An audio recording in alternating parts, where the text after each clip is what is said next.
Welcome to the Introduction to Cloud Fundamentals. My name is Ryan, and I'll be your guide through the world of the cloud. The contents of what we're going to actually learn today is what can I expect out of this course? What are the cloud computing fundamentals? What is the Google Cloud Platform? We're going to recap, questions, and then cover what's going to be in the next lesson. What can I expect out of this course? This course is aimed to teach you about the fundamentals of the cloud to provide you with the foundational knowledge that you will need to be successful.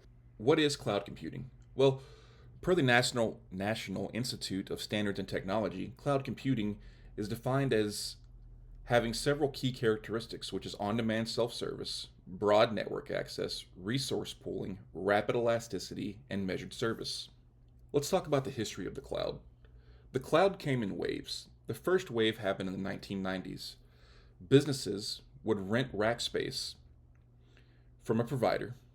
They would buy servers, put those servers in the rack space that they rented, manage everything inside of those servers. Think about renting an apartment. A landlord has an apartment complex with a ton of apartments inside. And then companies would purchase an apartment from that landlord. Well, this was similar to that. The second wave came in the 2000s. We had virtualized data centers with virtual machines running on one machine. Think about if we subdivided those apartments into smaller units.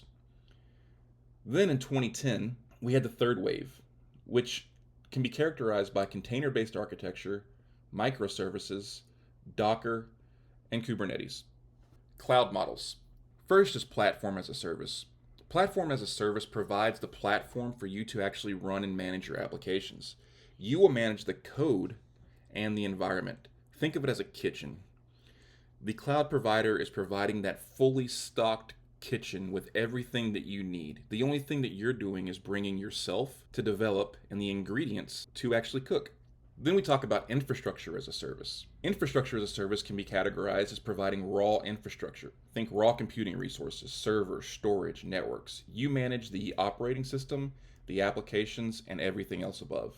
Next, we have software as a service. The provider will provide you with complete applications. All you do is use the actual software itself. Here we can see some examples of those. So software as a service, we have Gmail, Salesforce, and Google Meet. All of these are where Google is providing you with a fully fledged software that is ready to use. Gmail. We have platform as a service. We have App Engine, Cloud Functions, and Cloud Run. We also have infrastructure as a service, Compute Engine, Cloud Storage, and DigitalOcean. Why would you choose cloud computing over traditional? Well, traditional IT services have several negatives. There's high upfront costs. You have to purchase all the servers, network routers, all the actual hardware that would be needed to maintain and provide the connectivity that you need. There's a fixed capacity. If you need more, you have to go out and purchase more equipment. There's maintenance required on the equipment. There's physical security concerns. There's limited scalability, and there's long procurement cycles. With cloud, it offers advantages. You pay as you go. There's flexible capacity, there's horizontal instant scalability, there's elasticity, and the provider will handle the maintenance and security. And lastly, you have immediate access to all the resources that you purchase. So let's talk about Google Cloud market share.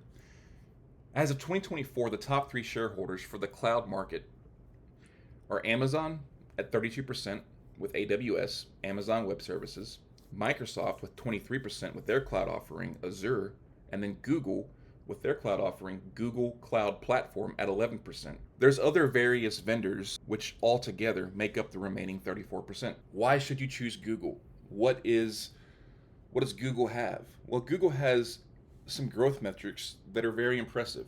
There's 28% year-over-year growth rate, 35 and counting cloud regions globally, 58% of all Fortune 500 companies are using GCP, and as of now, Google is carbon neutral with an aim to be carbon free by 2030.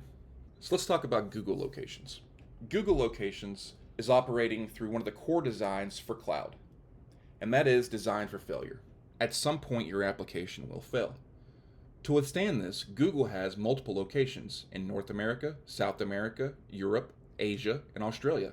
Each location has regions and zones within each region to allow fallbacks in case of a natural disaster, system outage, etc. Here, we can see the Google Cloud Platform locations.